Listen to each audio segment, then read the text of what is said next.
Tonight's talk is becoming your own best friend.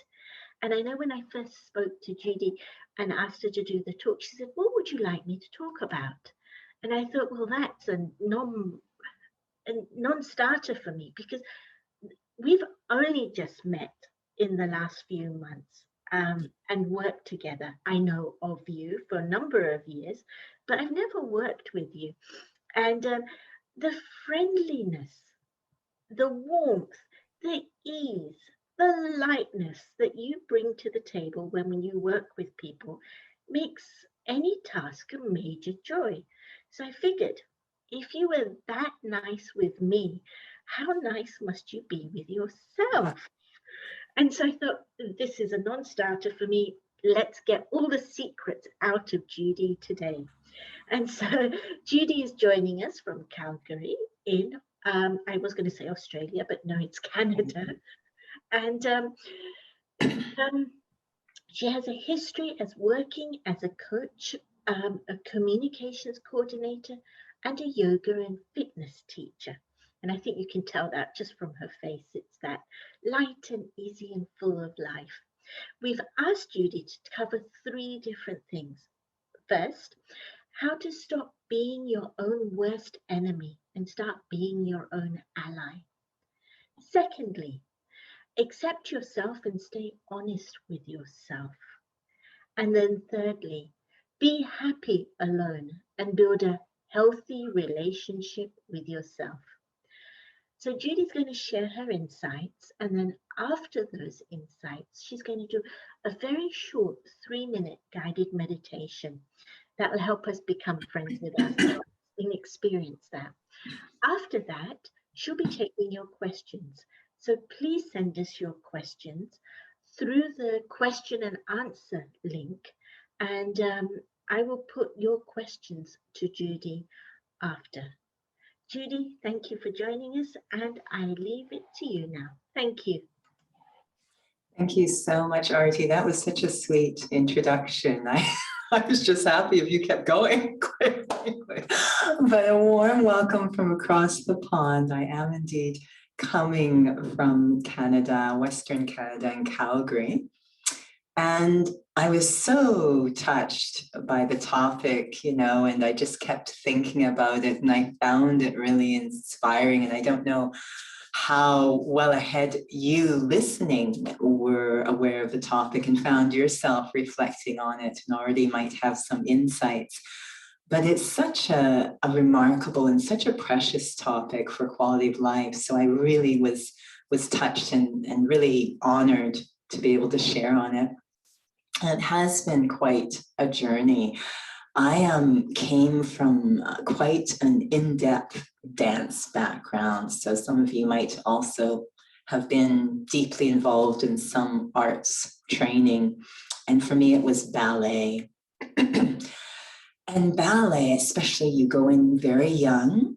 So you're kind of going through those identity crisis years and the peer pressure years. And you're going into an art form that's very linked to, at least on the physical level, self-image, and can be highly competitive. So this is a wonderful concoction, a wonderful mix for not being a best friend with yourself. So it's amazing, this friendship concept when it's with the self, because it's so much to do with what's going on in your head. And when I look at the thoughts I had in my head whilst I was in that dance training, they weren't very friendly at all. I would not want a loudspeaker attached to my head announcing the thoughts in my head. They would have been horrifying. As we say, you would not talk to anyone else that way, but they were very, quite frankly, harsh. And I remember there was one day when it was summer school, and we had always during summer school, guest instructors come in. And we had a guest instructor come to give master classes from the National Ballet School in Canada. And he had to bring one of his top ballet dancers with him because they needed to rehearse a new piece and they couldn't lose time while he was traveling. So she decided to travel with him and rehearse the piece in between our master classes. So we would just sit in the back of the studio and they didn't mind if we watched. And ironically, the name of the dancer was Judi. So I felt a real connection with her. And I remember I'd be watching, she was such a stunning and strong dancer. And even almost immediately before I talked to her, I could feel there was something different about her than I'd seen in any other dancers. I was really trying to put my finger on it. What is it? What is so different? I mean, she was amazing dancing. She didn't have that typical on the verge of starvation look that many dancers can have. She looked really strong and healthy physically, and that might have been part of it. She had a beautiful lightness and easiness and welcome feeling about her. And it touched me. I mean, I knew she was a top, professional dancer, and we're just these little students here. I'll never forget when they stopped rehearsal the first time and she walked over to us watching. She started to talk to us as if we were her equals. And dancers, it's not that anyone intentionally wanted to do this, but we're just so insecure that we tend to be very competitive and not so transparent with each other, especially at that, adolescent age. But she was so open and transparent and welcoming and wonderful and supportive and respectful. And I remember thinking, wow, she's just amazing. It kept coming, she's so healthy. And I didn't mean just physically. I felt she's just a healthy person. And I was trying to put my finger on what is it that is giving this feeling, and the best I could come up with, there was beautiful self-confidence and self-respect that she had, because the way dance works and what we were watching, what she was allowing us to watch, dancers are rarely complimented by their instructor. The entire class is correction. You are corrected the entire class. And you want to be corrected because that means they're paying attention to you, that you're worthy. But you got to have a pretty thick skin, constant correction. And I remember watching her and, she'd take the correction in it never seemed to diminish her sense of self-worth. It was just such a healthy dynamic to watch internally. You could just feel it, how she worked as a dancer and as a human being. And to taste that, it stayed in my head so much. What a healthy soul, this self-confidence, self-respect, and how it really brought quality to her interactions, the way she danced, the way she was with her juniors and seniors. It was just amazing to watch. And then I fast forward a few years, and a friend of mine is a photographer, and she's been hired to do a series of photos for a business coalition in the city that is anti-drug and supporting healthy lifestyle, if you will, anti-drug campaign. And what they wanted was for her, they gave a series of, oddly enough, qualities. Each poster would represent a different quality. And they specifically said to her, we do not want you to use models. We want you to use just everyday people. So she hunted down all her friends, and I was one of them. And she arbitrarily decided which poster we would be in. And you can probably guess, somehow I landed up in the poster for self-confidence. And I have that poster on my wall.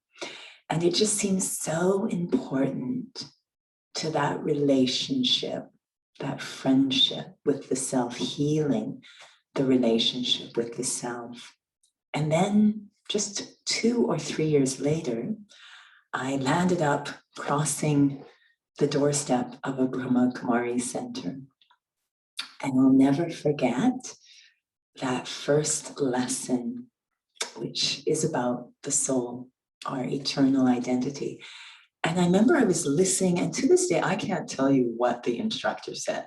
I have no idea what they said. All I know is what was going on in my head. And from the moment that they said, you are a soul, there was this weird translation that happened in my head, and it exploded and said, this is it.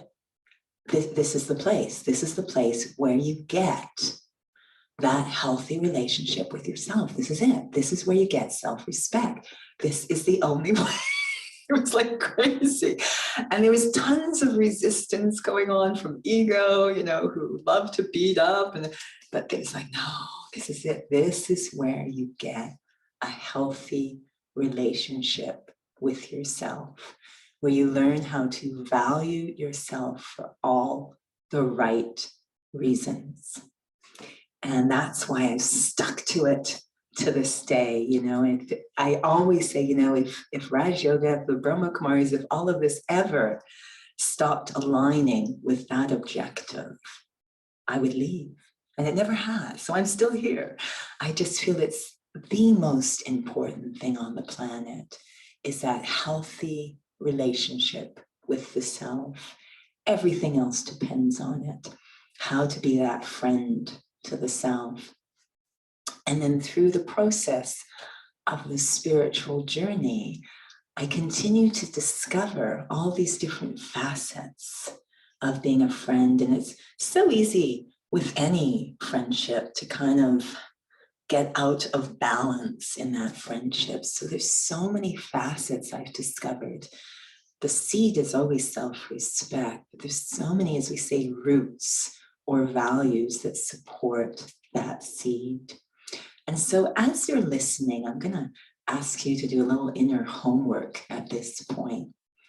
And so, you know, this idea of being in that space of self-respect, and, you know, sometimes it's a little challenging. I'm going to ask you to think about, you know, a friend you have, and probably you have a lot of respect for that soul. Think about all the different qualities that are involved in that friendship. In other words, what qualities make up the ideal friendship? What does it mean to be a friend at the quality level? So just take a moment to reflect. What qualities come to your mind in terms of friendship?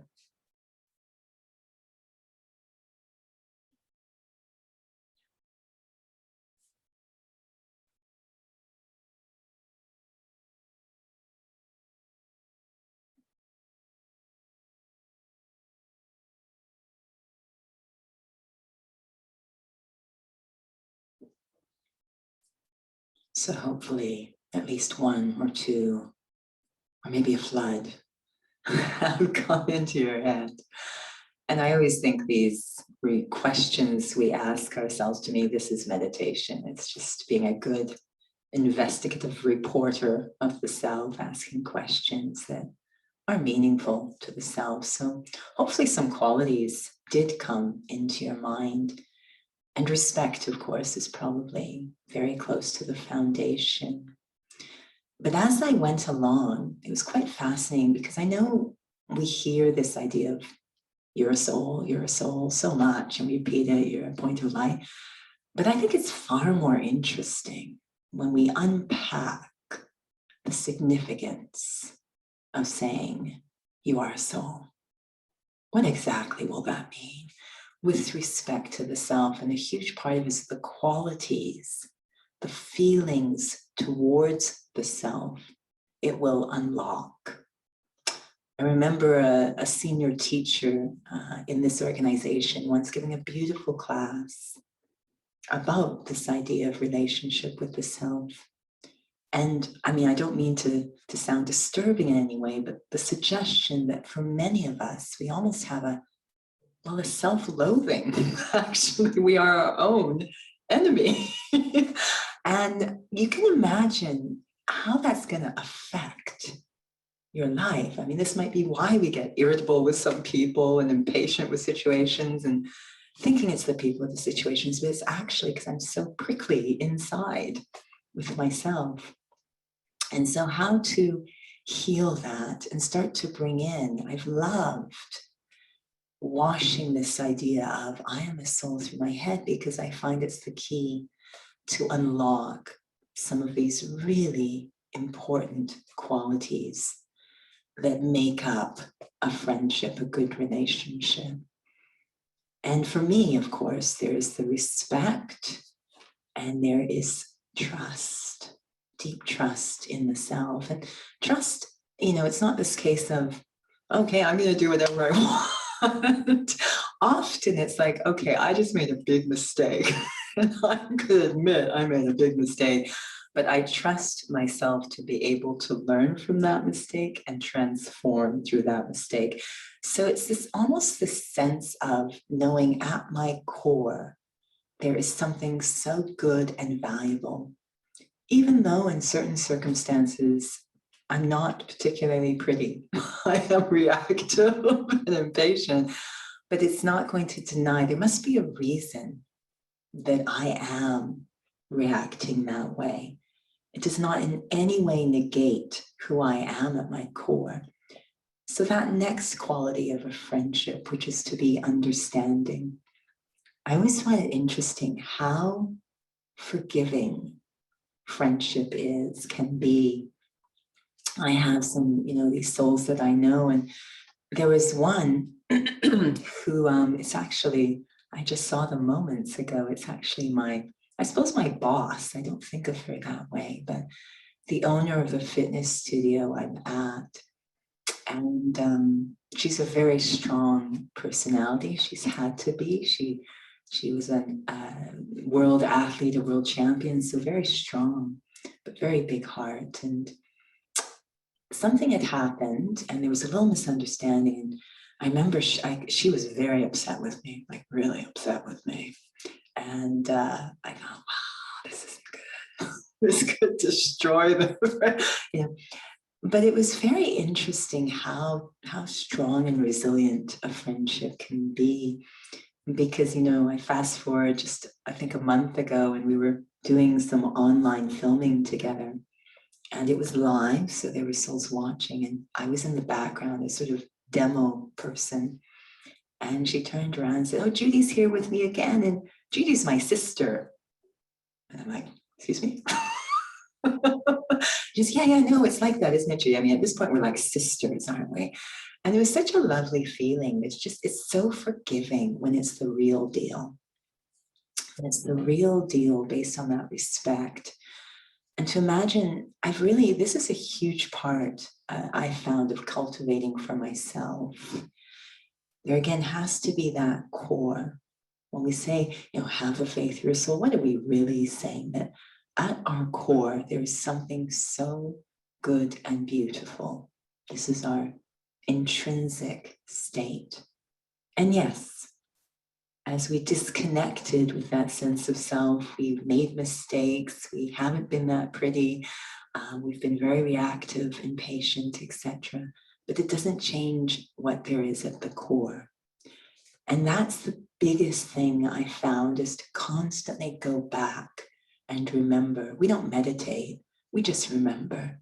Remember who I am at the core. I am that at my core. Because the opposite of that beautiful self-respect, that friendship, is of course ego.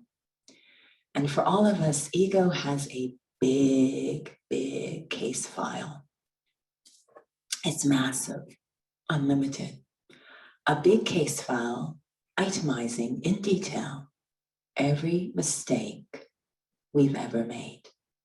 And at any time, ego can pull out that file from August 19th of 1972, pull it out and said, "You did this. You are not worthy. Look what you did." And probably the biggest thing I had to develop dynamic, just the power of experiencing myself to be a soul, is to have a response to ego. When ego comes and says, "You did this, I have proof that you are not good. You are not worthy. You can't be trusted. I have proof." So what kind of rebuttal can one have for that? It's like a legal case here. It's just often, odd enough, it was to shock ego. And really, before it was, ego would have so much power, and I just sort of cringe and say, you're absolutely right, and start to feel bad, start to betray myself, if you will. But eventually I said, actually, no, I understand now why I did what I did at that time. In other words, love. Love melts ego. Just as water melted the Wicked Witch of the West in The Wizard of Oz, love melts ego. And when we say love, it's got to be pretty powerful. And I don't know of anything more powerful than understanding. Once I understand why that happened, what happened, the dynamic, it's as if it loses all its power as a weapon against me. So learning that art of responding to the past with understanding or love has been huge in healing the relationship with myself. It always requires that I be in that position, that alignment of who I am. I am a soul. I am, if you will, intrinsically good. And we all have a deep love for goodness. We do. So that's really saying a lot about how our heart is built. So this intrinsic, experience of the self is so critical. It's so much more than just saying, I'm a point of light in the center of the forehead. That's simply the entryway. But I want to unpack the significance of being a soul. And a huge part of it is that self-respect, reconnecting with my innate goodness in such a powerful way. It can respond with understanding to these crazy files that ego keeps pulling out. And if I don't do that, I will start to look at others in the same way. I'll start to hold the past against others as well, because that's how I do it with myself.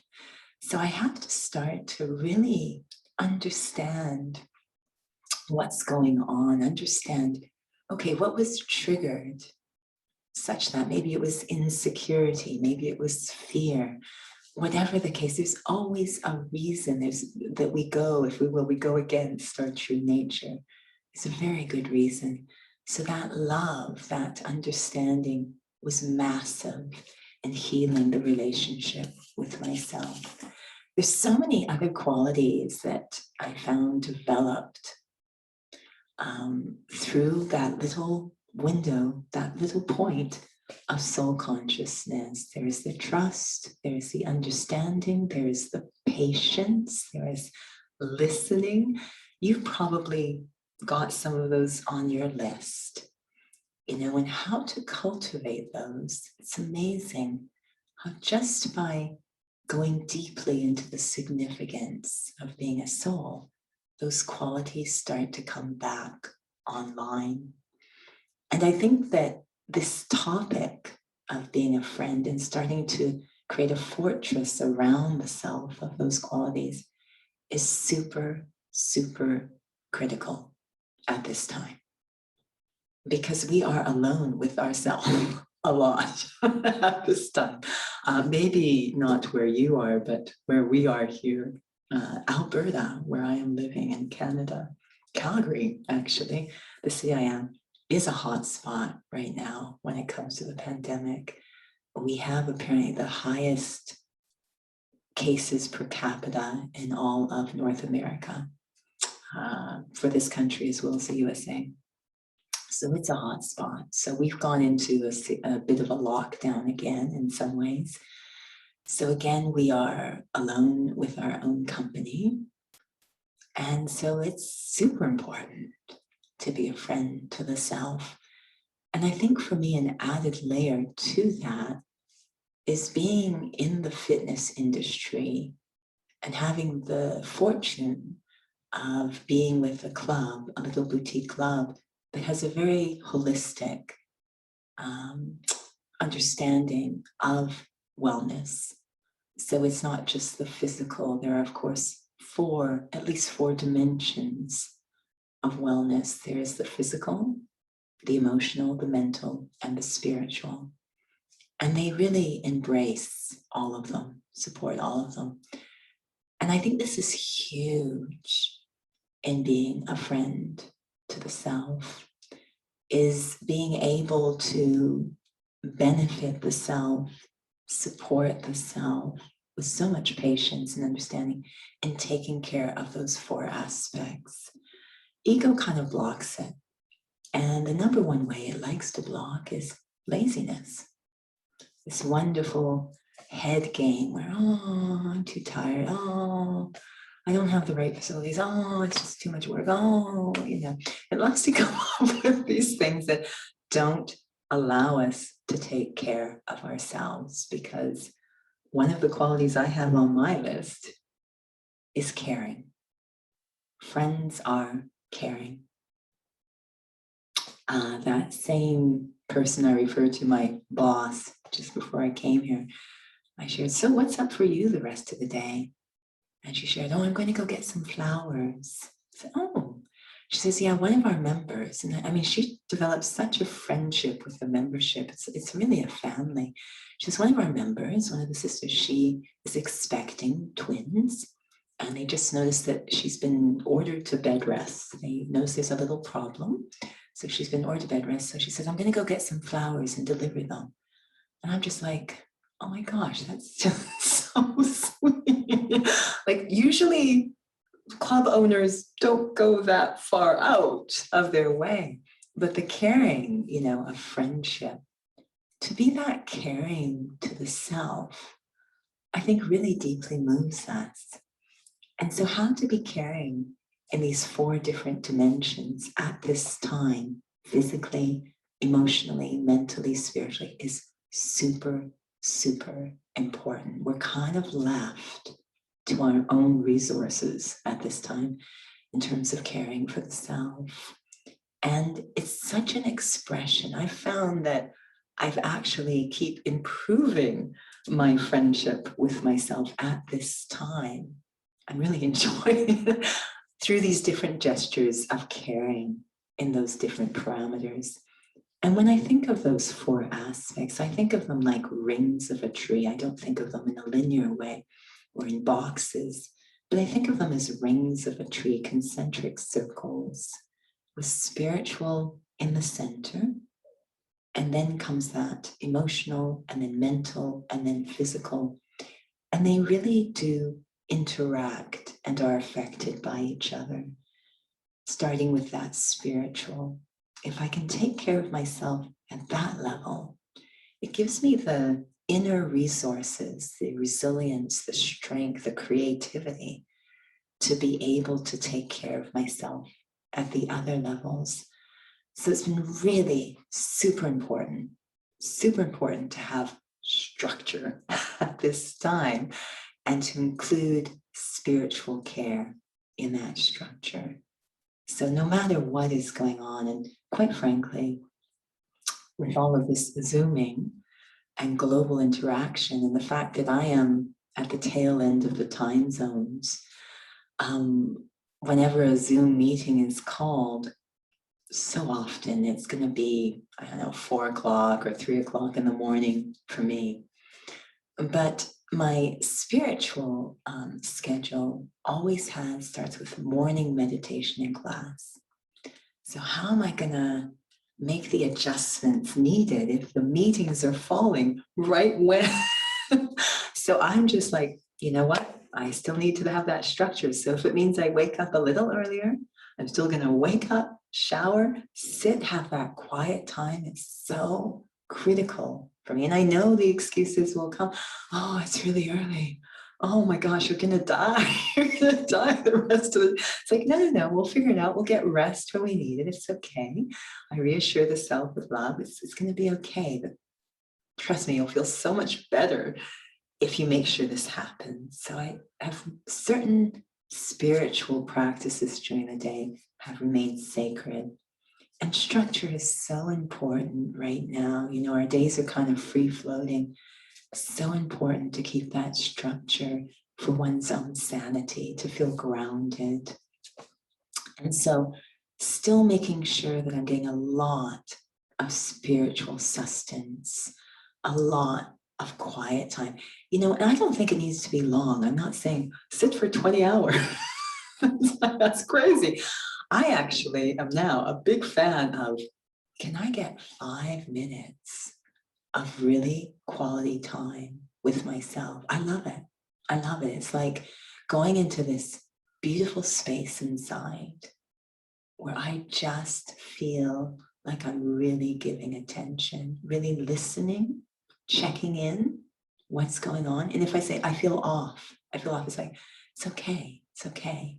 I'm glad that you told yourself about that rather than just kind of keep moving along and it just snowballs.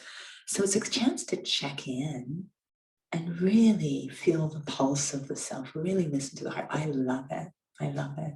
So quality moments don't have to be quantity, but quality moments and structuring those into my day. So the spiritual is really taken care of. And that led to the next layer, the emotional, which for me shows up a lot in my being sensitive to feelings of others. I've really been paying a lot of attention to that because I know everybody's going through a difficult time. So one of the things that happened recently is the government of Canada had a meeting with all of those, they call them leaders in faith practices. So being involved with the Calgary Center, I received an invitation, and it's all faiths, all different faiths. We're invited to this Zoom webinar with the National Medical Officer for the country, Dr. Teresa Tam. So she's the medical officer for the whole country, and who doesn't look like she sleeps anymore, but wow, is she ever grounded? And it was such a beautiful meeting. And what she was doing was really calling on us to provide sense and leadership to, if you will, what they call our congregation. And it really touched my heart. It was such an emotional meeting to call and such an emotional conversation. And it stayed inside of me. So lately we had an incident here in Calgary where places of worship can still function and be open with obviously a very small percentage attending. It's okay, they can do that. But I've also heard, you know, the frontline workers, the doctors in the province and the city speak. And their request that was specifically to faith leaders as well is, if at all possible, please do your services online. If at all possible. We're dying here. I mean, the ICU, the whole situation is exploding here right now. It just was like, even though technically souls can come to the center in small groups, I just suggested to the family here, if at all possible, please join online, if only in solidarity of this call for help from the medical community. It was just, you know, it's just, we have to take care of our heart emotionally, and that requires a lot of empathy for what's going on with souls around us. It just really keeps our heart healthy emotionally. So that's the emotional, but it depends on that first layer. Do I listen to my own heart? If I listen to my own heart, which is spirituality, that capacity to be sensitive to the hearts of others, which is our emotional wellness, improves. And then we get to the next level, that mental. When our heart is clean and when we're very supportive, we feel really light. And so that lightness is going to express itself in all sorts of creative ways. So this is a huge part. Mental is fascinating. Mental, we were talking about just before, is keep that newness happening, that adventuresome sort of nature. I am one of the aspects of my life, my weekly regime, is I have one parent who is in, I love this phrase, memory care. I'm not a fan of saying dementia. So they're in memory care. So I visit them twice a week, as much as possible. I love these visits, because it's all about mental, right? I mean, this is sort of what they say, this mental deterioration going on. I love it. I love it. It teaches me so much, because you get to learn about what actually stimulates that mental activity. Their language centers are breaking down. They often are completely incoherent, but they're still very vibrant beings in there. And so every time I walk in, for whatever reason, all the residents think I'm staff. It's the weirdest thing. So I walk in and they all greet me. They're all happy to see me. And I'm just immediately chatting away and questioning them and sort of not pushing, but really challenging them they love that stimulation, because a lot of their day might turn into sitting around, not doing much. And I thought, I wonder if that's what many people's days have turned into, sitting around, being quite passive. So constantly having to, whether it's a DIY project or we were talking about, walking different pathways, constantly getting stimulation going on, that mental stimulation, huge right now, because it supports your capacity for problem solving. Again, it depends on the seed. How strong is that seed, that sense of self, listening to my heart? Then I'll have more trust, more openness to try new things. And the last one, of course, is the physical, which, luckily I had sort of a habit in place, being involved in the fitness industry. But it's always been an expression of spirituality for me. When you walk onto the weight floor into a fitness studio, it's all about spirituality. I know it looks physical, but it's all about will. It's about connecting. When I'm sitting there and souls are kind of slowly dying, and at that point, it's mind over matter. It's willpower. The soul has to will their way through that last rep. And when they do, that sense of achievement, that faith in the self, it's remarkable. I recently saw a beautiful video. It's a fitness instructor in the United States. And he's very, I think people would be intimidated. A new fitness goer would be very intimidated. He's quite a strong looking, and he's very hip hop, and it's quite interesting.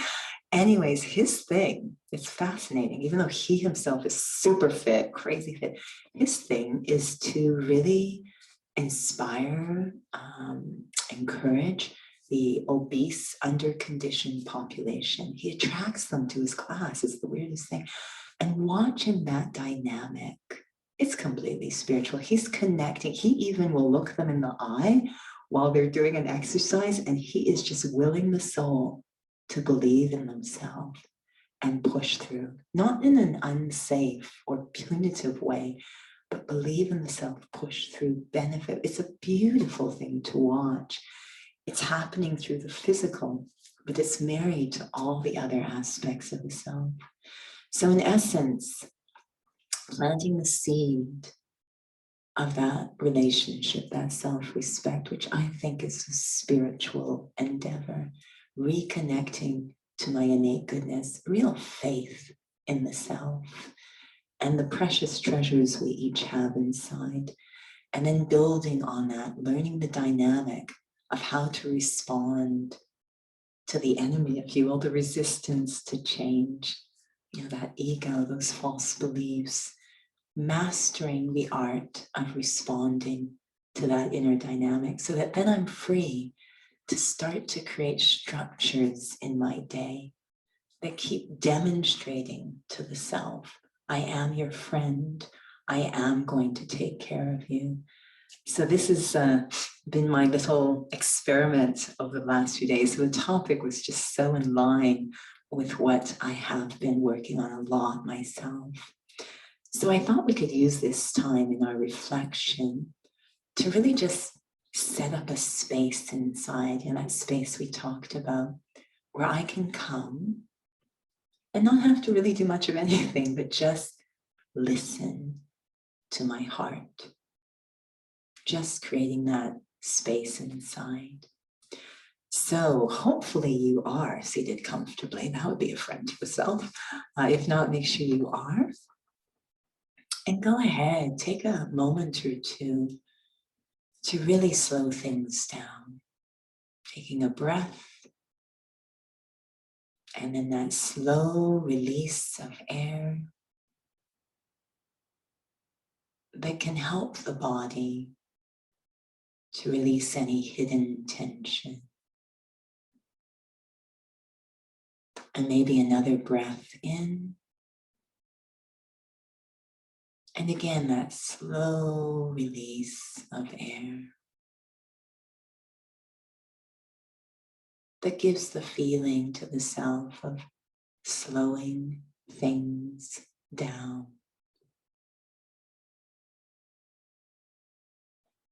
Focusing on the breath also helps me to focus my attention, to really be here now. And that makes it easier to move my attention upwards, that space behind the forehead, that unlimited, very powerful space, my inner world. A space of thoughts, feelings, memories, perspectives, attitudes. It's such a powerful place. And when I first enter my inner world, it might seem very cluttered, noisy, incoherent. In fact, it might feel like I brought a lot of the outer world into my inner world. Lots of thoughts about what's going on outside. That's okay. But today, I'm going to keep walking more and more inwards with my attention. I, the thinker, moving more and more inwards until I start to feel all those usual thoughts are fading a bit into the background. And I arrive at a space inside, like my own inner meditation room, my own inner sanctuary. It's a beautiful space. It's simple, uncluttered, light. I leave the shoes of worldly thoughts outside the door and come inside. It's a place where I feel I can breathe. My mind can catch its breath. It's a space where I don't have to prove anything or explain anything or defend anything or show anything. I just get to be here with myself, become quiet, let the peace of this space wrap around me like a blanket, and listen. I just listen. I become quiet and listen to my heart. Because in my heart, there is a memory of who I really am, of my own innate goodness and how I can care for it. Let me return to this space often. Keep decorating the walls of the space with patience, with acceptance, with forgiveness. Create and fortify this space and use it to heal my relationship with myself. Om Shanti.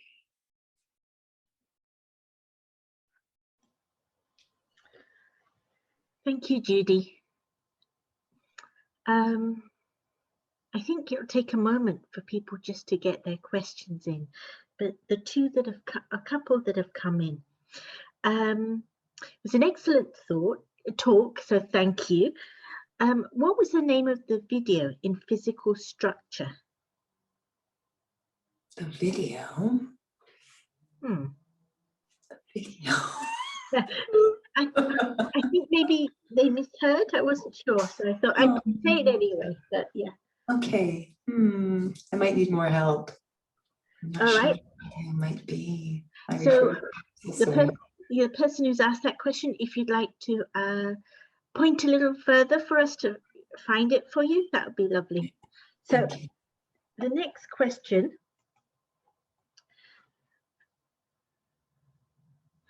What technique do you use in meditation to connect with your innate goodness? As you were saying, and I also agree, just saying to yourself you are a peaceful soul doesn't really get you there. Yeah. One thing I found really interesting, and I am a huge fan of timing. I do have a sister who's also in the studies that some of you might have met, Tanya.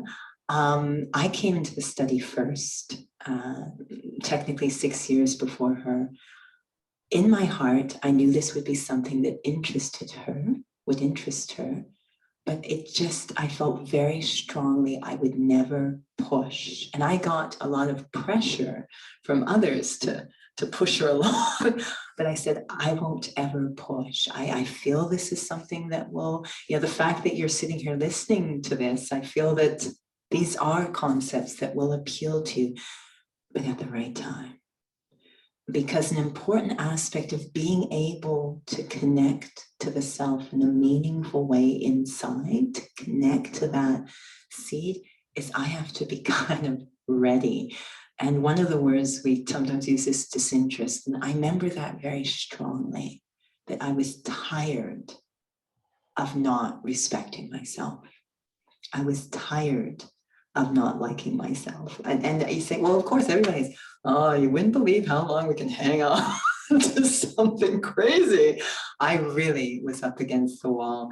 It had been going on for many, many years. And there was a deciding moment. So I'm a big fan of timing, that one really has to be ready. And we'll keep watering, we'll keep preparing the soil, listening to these kinds of discussions, exposing yourself to spiritual ideas. It's not that it's wasted. What if I'm not ready? It's all very useful so that when you are ready, and I joke about Tanya, she was in the womb for 6 years. It's like, is she ever going to come up? But when she did, whoa, full blown. It was crazy. So I respect timing so deeply. So continue to expose yourself. If you feel, I feel this is right. I feel that self-respect is the main thing. I may not be able to experience being a soul or anything yet. It's okay. It's okay. Keep your eye on the vision. I feel this is really important. And keep preparing the soil, keep exposing yourself, because the main thing that's happening is it's like we're brainwashing. We're brainwashing, and our brain needs to be washed. It's not a bad use of the word. Literally, there's crazy ideas in our head and it needs to be washed. So I'm a big fan of just keep exposing yourself to it. I know you want a technique. The technique is exposure. The technique is timing, these crazy entities we can't necessarily control. But keep exposing. Clearly, this interests you. Wonderful. Keep exposing, keep sitting with it honestly. Never try to fake an experience of being a soul. You deserve better than that. Kind of respect your own timing. You think this is important.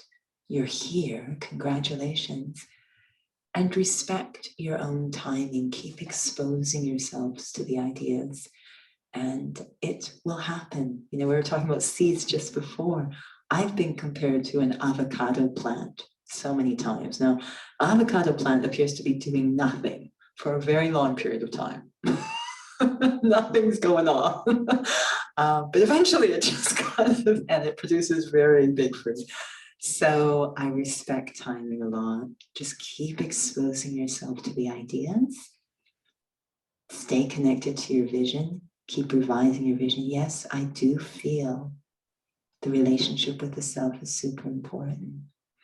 And become comfortable with quiet time with the self so that you're giving an opportunity for that seed to really take. So those are some thoughts. Thank you. Thank you. Next question. You've given brilliant advice how to use love to melt ego. I'm slowly getting over guilt as I'm reflecting on the reasons in the past, but I need to get rid of another negative layer, which is regrets, wishing I could have known otherwise. What could you give me to strengthen? What could you give me to give the strength to close the door to regrets, please? I know it's such a big one. And sometimes, one of the things that we sometimes do is, what if someone came to you, a friend came to you, someone who you care about, and they were feeling regrets or guilt about something they had done? How would you speak to them? What would you say to them? It's amazing how we say, well, but no, I have objectivity on that. And that's a piece of what we need. It's a little bit of objectivity about the self, and I think that these things go hand in hand, that the more that attitude towards the self becomes the same as we might have for an outside person, that kind of, it's a forgiveness, really. And I think that, we have to really appreciate stories, the power of stories. There was once I saw a movie, some of you might have heard of it, called The Red Violin. Fascinating film, really. And the main character in this film is the paint on the violin. You don't realize that until kind of into the movie, that that's the narrator, is actually the paint on the violin. I won't tell you what the paint is made of, it will disturb you, but it's the paint on the violin. And you're watching this movie, it's just so strange. It's a bunch of seemingly disconnected scenes that you're shown, always with this red violin, involving this red violin, and some of them are crazy violent scenes, some are very romantic. It's just bizarre, and then you start to see towards the end of the movie, and what's exposed at the end of the movie ties, and you go, oh my gosh, this movie's brilliant. I needed to see that scene and that scene for this scene to make sense. And part of what happens to us is we're not really aware of our full story. And the fact that we acted we always say, oh, if I could only go back, I would have done it differently. No, you wouldn't. You would do the exact same thing. Because we always do the best we can given the cards we're dealt. And those cards can be external situation, external pressures, but also internal pressures. We always do the best we can in the context of that moment in the story. This is, of course, compassion. And once I start to, even if I don't know the details, just I know that I did what I could in that moment, given the pressures that were being exerted on me externally and internally, I did the best I could. Once I start to have this kind of attitude, it will change my vision for other people as too. I'll stop being so judgmental of others. You know, I just want to give you a big hug right now. Because again, it's just, we do the best we can at any given moment, given the pressures being exerted on us. And I think when we're talking to a friend and they're saying, oh my gosh, why did I do that? Oh, it was just such a bad idea. It's like, we always say, you know, look, you did the best you could in that moment. I mean, there was this going on and that going on. You know, it's like, you know, we said, no, if I could go back, if you went back, you would do the exact same thing. Because we're back in that scenario where we have the same pressures. So to really respect the aspects of your story, which is something, again, that spirituality helps us to be more clear on, is the aspects of our story. We have phenomenal pressures being exerted on us at any given time, especially from within. Imagine how one would act if they constantly felt they were being bombarded with negative attitudes. If I don't have a good feeling towards myself, I can't expect myself to act in my best way. I'll finish by saying that when I was young, in grade 1, I went to a Hebrew school. And in the morning, we had our English classes. And in the afternoon, we had our Hebrew teacher, our Hebrew Judaism classes. And our morning teacher, Mrs. Tillotson, this is a sign, I remember her name, but I don't remember the Hebrew teacher's name. Mrs. Tillotson was a jewel of a teacher, a jewel. She was actually brought out of retirement. She was that good. And her secret weapon, even though we were only 6 years old, her secret weapon, I could feel it at 6 years. She looked at each of us with so much respect, equally. She didn't have favorites, as if we were the most precious commodities on the planet.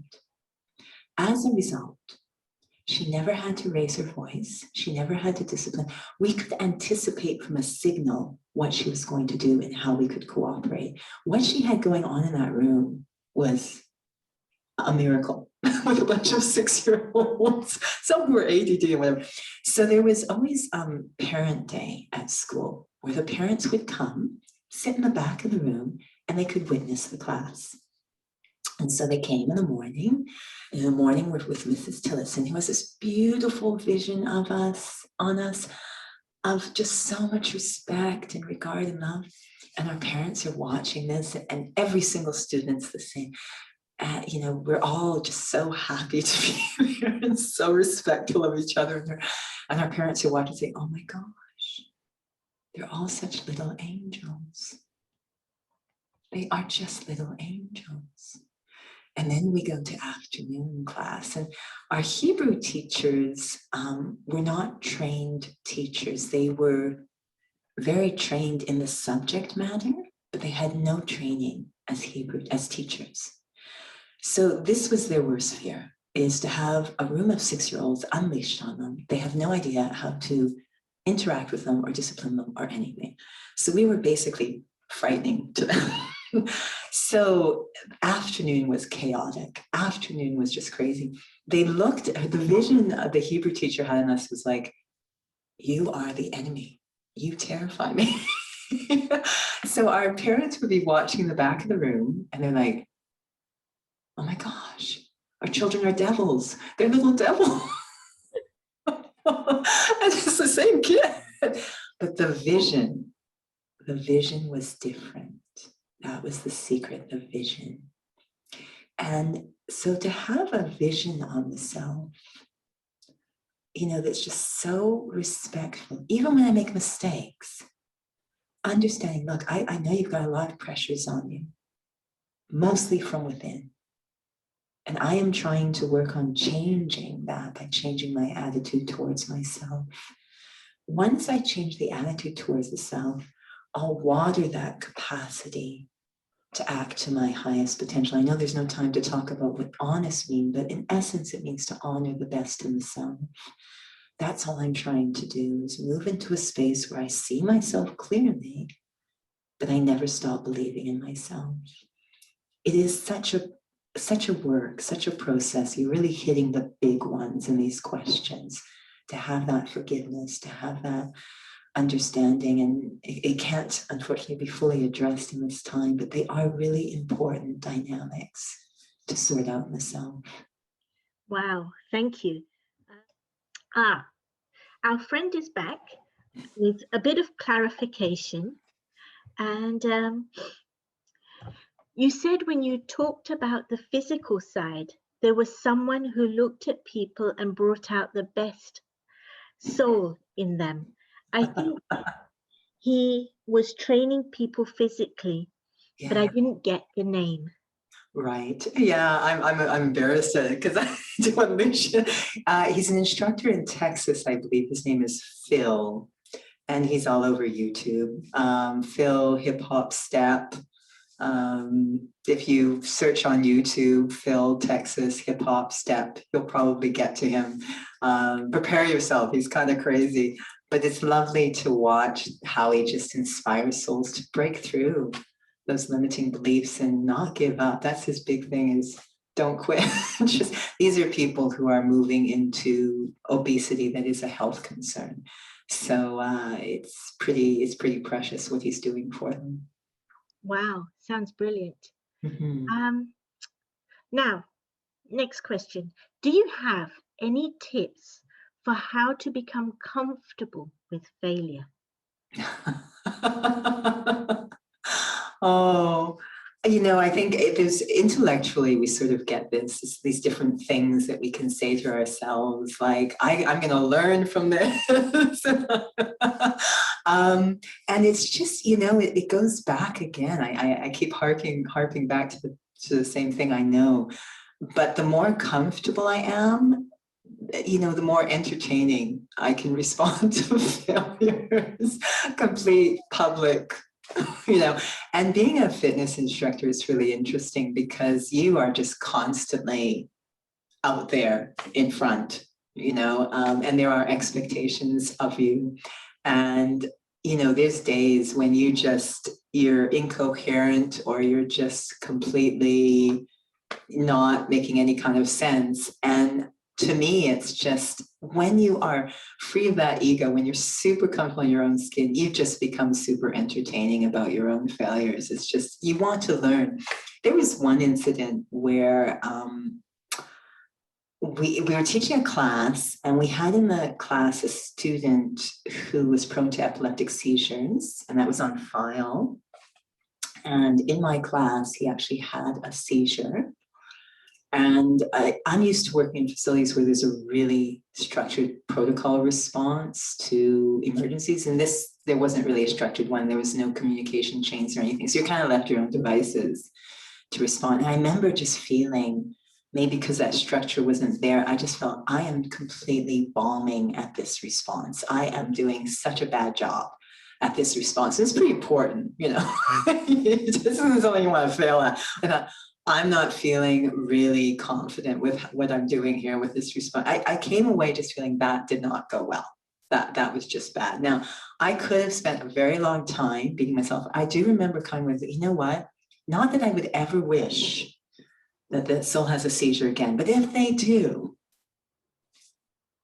this is what I learned. This is what I need to do in the future. So I really want to use my energy to focus on coming from that place of self-respect. Look, I could tell completely why things went bad. I could tell what pressures were going on in my head. I could tell what happened, that things fell apart.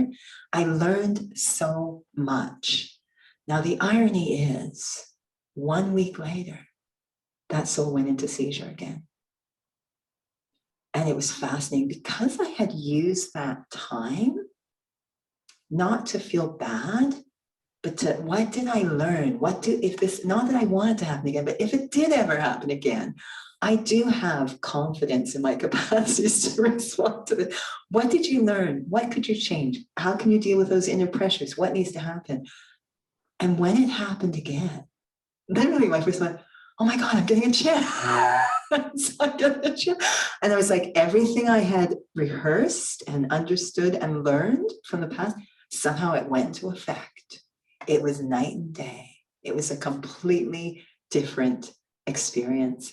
So yeah, I am a big fan of, to be very, very, I know sometimes they're very heavy, serious things, but always what is going to be useful here to myself and others. If I sit there and just feel bad and guilty, I am getting nothing out of this. It happened for a reason. Again, back to storylines. This happened in my story for a reason. I want to take full benefit from what happened. We have this saying, use everything in a worthwhile way. And we always think more around nice things. I'll donate here, I'll give my time there, but we never think of using a mistake in a worthwhile way. And yet I think that's one of the top things we have to learn to use in a worthwhile way. And getting stuck in that negative place is such a bad use of that mistake. Can I turn that mistake into something useful, into a gift, into something valuable, into, there's so much that can come out of that mistake if I'm light enough to use it in a worthwhile way. So again, it's an art to develop, and it depends on the health of the seed, that relationship with the self. Wow. Everything happens for a reason. I like that. Thank you. I have the next question. I have this issue of mistakes replaying in my head, yeah? But this usually occurs when sleeping. How do I deal with this? Oh, our inner world is such a wonderful place. One of the things, if you know this is something that happens regularly, you need to take a lot of care about what's going on at the end of your day. We talked a bit about loading, and it was beautiful what RT shared. I mean, I'm thinking Inner Space is such a good friend of all of you, all of these resources they're providing. And I was going to say, those early morning meditations, those 8:30 meditations, I took advantage of those. But the evening time is super important. We know, science has told us, and I think we know in our hearts that dream time is when our unconscious or subconscious kind of does what it needs to do and puts things together the way it wants. And so one thing I value very much is my quiet time at the end of the day, knowing that it will very much affect the beginning of the day, but also it will affect my sleep time. And I think, again, to stay light in general, yes, we don't feel we have much control of what's going on in sleep time. We can be very concerned about what's coming up. I would just say, it's okay, stay light about it. Don't be over concerned, but also to set yourself up for newness during your sleep time depends a bit on what you do at the end of your day. So really important to have some reflection time. And if this looping mistakes in your head is something that you've noticed is happening, that's going to help you to direct, set a program for yourself of how do I want to use that time at the end of the day? What kind of energy or attitude or virtue would neutralize what I'm experiencing when I'm asleep? I want to focus on that neutralizing quality. So it might be that I'm going to make that time at the end of my day a time when I focus a lot on forgiveness or understanding. And that book that Artie talked about, it was so funny when she shared, because that was actually a book I had. It was a much earlier edition because I'm quite ancient, but I used it when I first came into the study, exactly the way she talked about. They're beautiful short excerpts. I would just read one and it would really launch my inner reflections. So, finding things that are about forgiveness and experiencing those in your time with yourself at the end of your day creates a nice neutralizing energy, a setup to experiment with. If you know that that's something that tends to happen during sleep, you're just giving some different information to your subconscious. So that's something to experiment with. Thank you. Next question. Do you think that whatever qualities we find really attractive in others is because we have them somewhere inside of ourselves? If that's so, how do we connect with those qualities and allow them to be a personal expression rather than copying someone else? Beautiful question. One of the exercises I did, it came out of a reflection I had. I call it the sacred mandalas. I don't know where it came from. I don't know, maybe there was some sort of Celtic birth somewhere. Because I literally envisioned a sacred ground and there were 4 stones. And when I'm inside that sacred ground, it's a very powerful experience. It's very strange. I don't know where this came from. It was quite odd, but it became kind of a foundation for reflection. And I actually have my mat that I have my meals, my placemat, is lamination of this exercise. It's actually an exercise that you do on a paper with a mandala and reflecting and questions. And one of the questions is exactly on this. The 4 questions are, who am I? So what quality really defines who I am? We don't just say I'm a soul, but that's a qualitative experience of self. Who am I? What single quality defines who I am at my core? What feeds me is the next question. And that is going to really create that link with God. What do I want to get from this? Or what feeds me? The next one is about your question, what moves me? And this is about integrating my sense of self, that quality, into my actions. So we'll see someone doing something, like for me, when I see someone performing an act of integrity, even if it means that they might in some way be attacked, or it might be personally, but their integrity is, To Kill a Mockingbird was one of my favorite books. I am moved. I'm deeply moved. Or when I see someone start to believe in themselves and act on that, have that integrity, it just almost moves me to tears. When we see someone else, it moves me to tears, because exactly what you said, it's a core quality of yourself. So you won't actually have to worry about, how do I make it my own? It's activated because it's in you. I need to just create the right circumstances for it to emerge.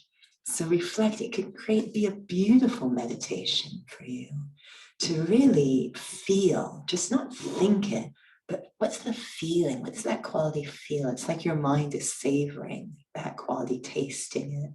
So that's the 3rd quality, what moves me, that quality that when I see it in someone else, it really moves me.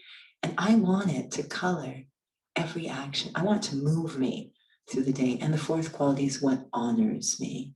And this has to do with how I treat others. I maintain the honor of the self when I treat others in an honorable way. What quality allows me to honor others? So I have this placemat. So every time I'm eating a meal, I'm looking at these 4 things. And I love it. Every single time it's like I'm eating the food, but I'm also tasting these qualities inside, because I want them to go deep into me. I don't have to really, they're there. They're just waiting to come out. And so very naturally, I'm connecting to being a soul, I'm connecting to God, I'm connecting to integration, but through the lens of these qualities. So I really love this. I think it's important to acknowledge those qualities that really move you when you see them in someone else, and really say, yeah, no, I don't have to, they are me, they are there, they're just waiting for the right context to emerge. So I just need to water them with attention. That is Let me feel them, not by remembering the scene I saw them in, but just that pure quality. If it's compassion, what does that feel like? And there may not be words, just feelings, just senses that come into the mind, what that feels like. And the more time I spend, it's emerging. What's in me is emerging. Taste those qualities. Wow, I love this idea.